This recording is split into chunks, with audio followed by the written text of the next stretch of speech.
महाराष्ट्रातील पत्रकारांच्या प्रश्नासाठी पत्रकारांची मातृसंस्था असलेल्या मराठी पत्रकार परिषदेने सातत्याने लढे दिले आहेत.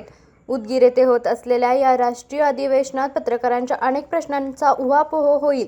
या प्रश्नांच्या सोडवणुकीसाठी आपण स्वतः मुख्यमंत्री देवेंद्र फडणवीस यांच्याकडे पाठपुरावा करू, अशी ग्वाही राज्याचे सार्वजनिक बांधकाम मंत्री व लातूरचे पालकमंत्री तथा मराठी पत्रकार परिषदेच्या उदगीर येथील राष्ट्रीय अधिवेशनाचे स्वागत अध्यक्ष शिवेंद्रराजे भोसले यांनी दिली.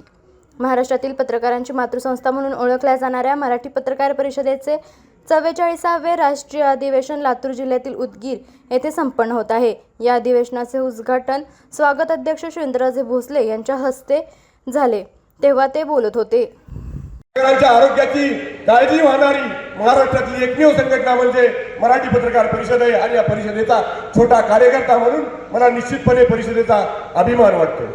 परिषदेची अनेक अधिवेशनं महाराष्ट्राच्या कानाकोपऱ्यात झाली. या अधिवेशनाच्या माध्यमातून महाराष्ट्रातील तमाम पत्रकारांचे प्रश्न सोडवले गेले, परंतु उदगीरच्या ऐतिहासिक नगरीमध्ये हे अधिवेशन होते याचा एक सातारकर म्हणून सुद्धा मला निश्चितपणे अभिमान आहे. या संमेलनाचं स्वागताध्यक्षपद आमचे राजे श्रीमंत छत्रपती शिवेंद्रराजे भोसले यांनी स्वीकारावं असा आग्रह आमचे नेते एस.एन. देशमुख साहेब आणि किरण नाईक साहेब यांनी केला आणि मला बाबांना मनापासून धन्यवाद द्यायचे. कोणतीही कुरकुर न करता बाबांनी या परिषदेच्या राष्ट्रीय अधिवेशनाचं स्वागताध्यक्षपद स्वीकारलं. मी मराठी पत्रकार परिषदेचा कार्यकर्ता आहे आणि त्यानं शिवेंद्रराजेंचं टाळ्यांच्या गजरामध्ये या निर्णयाबद्दल स्वागत करतो. आचार्य यात्रे या परिषदेचे अध्यक्ष राहिलेत बाबा. या परिषदेला प्रचंड असा वारसा आहे. अशा लोकोत्तर परिषदेच्या या व्यासपीठावर आपण सर्वजण उपस्थित आहात.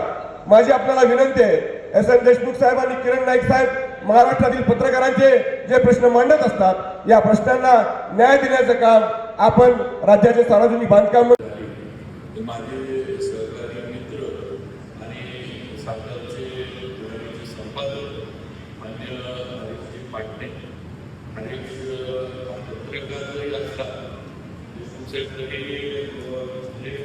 माझा पत्रकार आणि आमदारचं नातं वेगळं आहे आणि मित्रांचं आमचं नातं वेगळं आहे. आणि दोन्ही जे आम्ही मेंटेन करतो तर आम्ही दोन्ही नातं जे योग्य पद्धतीनं जपायचं काम करतो. म्हणजे आपल्याला सांगायला हरकत नाही. मित्र आहे म्हणून त्यानं काय मला बातम्याचं ठोकायचं सोडलं, ज्यावेळेला ठोकायचं पण केले आणि परत आपल्या मित्राला मदत झाली म्हणून हातभार लावण्याचं काम केलं मला गेले. अशी आमची मैत्री आमची चांगली मैत्री आणि वर्ष जपली. मी पुढे सुद्धा आमची मैत्री चांगली चालू राहील. आणि पाटील स्टेजवर उपस्थित आहे, त्याचबरोबर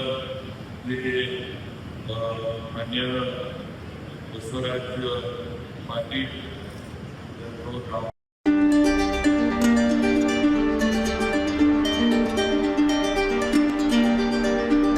तुमच्या घरात लक्ष्मी देवीसह अन्नपूर्णेचा वास असो, प्रत्येक विचारांमध्ये देवी सरस्वतीची साथ असो, संरक्षण करण्यास आसपास देवी दुर्गेचा वास असो, तसाच आई वडिलांचा आशीर्वाद असो, त्यांच्या पुण्याईनं जीवन जाई उजळणी, येई सुख समृद्धी आणि लाभ जीवनी, बंधुभाव वाढे जन्मनी.